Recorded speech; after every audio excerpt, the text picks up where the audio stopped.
Katulad ko rin ba kayo na minsan di ko maiwasan na itanong sa sarili ko kung hanggang saan ba ako, kung saan ba ako dadali ng tadhana, kung saan ba ako dadali ng sitwasyon at ng sarili ko ngayon. Kasi minsan nakakaramdam din ako ng pagod, pero wala namang choice kundi lumaban palagi dahil yun lang naman talaga ang dapat. Kaya kung katulad lang din kita, lagi kang lumaban sa buhay. Lagi kang magsumikap na maabot lahat ng mga bagay na gusto mo. Di naman lahat ng gusto mong matupad ay isang pitik lang. Lahat ng tagumpay at mga bagay na gusto mong matupad, pagod, puyat at hirap ang dapat mong isakripisyo. Tapos huwag kang susuko hanggang sa makuha mo na lahat.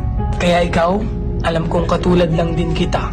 Lumalaban ng patas sa buhay, gumagawa ng paraan para maging maganda ang buhay. Nagsasakripisyo para sa magandang pamilya. Nagsasakripisyo para sa sarili at para sa pamilya. Ingat kayo palagi, stay safe, and follow me.